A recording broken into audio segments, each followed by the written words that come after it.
Bismillahirrahmanirrahim. Assalamu alaikum.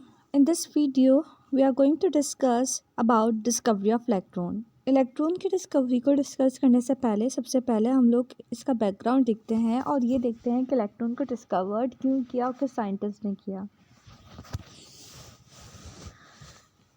अब सबसे पहले बैकग्राउंड की बात करते हैं। तो इलेक्ट्रॉन को जब डिस्कवर्ड किया गया तो उस टाइम पे उस पीरियड में इलेक्ट्रिसिटी डिस्कवर्ड हो चुकी थी, यानी कि फ्राडे ने अपने इलेक्ट्रोलाइटिक सेल इंट्रोड्यूस कर दिए थे और लेबॉर्ट्री में इलेक्ट्रिसिटी प्रोड्यूस हो गई थी इलेक्ट्रोलाइटिक सेल्स के थ्रू।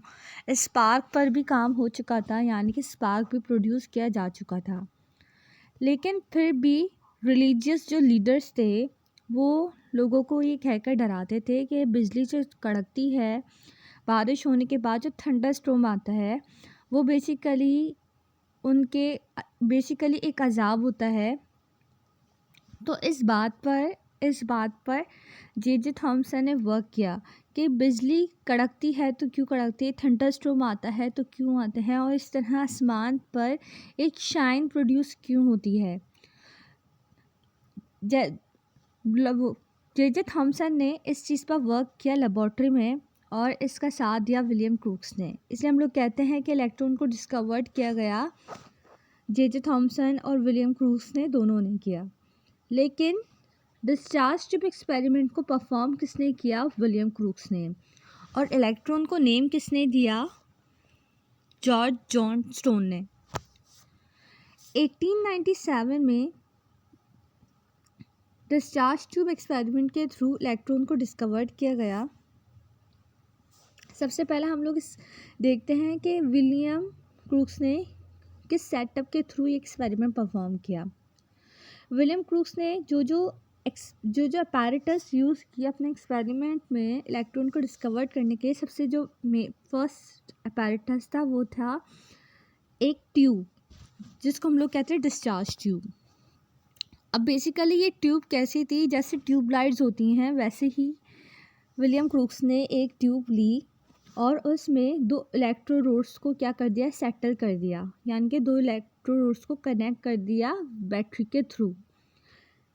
एक हाई वोल्टेज सोर्स ली, हम लोग ये भी कह सकते हैं कंडक्शन कॉइल ली, जिसके थ्रू उसको क्या करवाना था? करंट को पास करवाना था।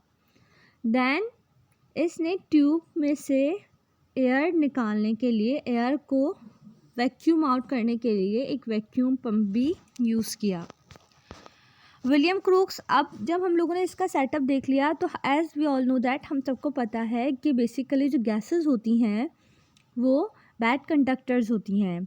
विलियम क्रूक्स ने उसके बाद इस बात पर स्टडी की कि कैसे गैस में से इलेक्ट्रिसिटी को पास करवाया जा सकता है। तो यहाँ पर विलियम क्रूक्स के पास एक और पॉइंट आ गया कि अगर एयर लो प्रेशर हो और हाई वोल्टेज हो तो क्या होगा? गैस इलेक्ट्रिसिटी को कंडक्ट कर लेगी। विलियम क्रूक्स ने यही किया। विलियम क्रूक्स ने क्या किया?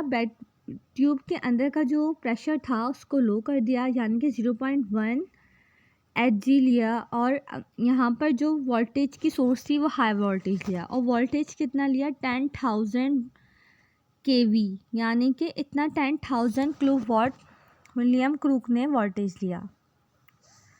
देन इसके बाद इसने क्या किया? इसने जैसे ही इलेक्ट्रिक करंट पास करवाया और जैसे ही करंट कैथोड के पास आया तो कैथोड में से कुछ रेजेस ने ट्रैवल किया, और जैसे ही वो एनोड के पास जाकर स्ट्राइक करते तो एक ग्रीन कलर का और ब्लूइश कलर का ग्लो इस ट्यूब में क्या होता था? प्रोड्यूस होता था। कुछ इस तरह का फिनोमेना था जो विलियम क्रूक्स ने ऑब्ज़र्व किया। इस तरह का सेटअप था, यहाँ पर ये इस तरह की ट्यूब थी, दैन अंदर 2 रॉड्स लगी हुई थी और इन दोनों को कनेक्ट किया हुआ था हाई वोल्टेज सोर्स के साथ, बैटरी के साथ। अंदर ट्यूब में जो एयर प्रेशर है वो बहुत लो है। जब इलेक्ट्रॉन्स ने ट्रैवल किया, जैसे ही एनोड पे आकर स्ट्राइक किया तो इस तरह का ग्रीनिश कलर ग्लो हुआ ट्यूब के अंदर। This is all about discovery of electron. In next video we will discuss properties of electrons.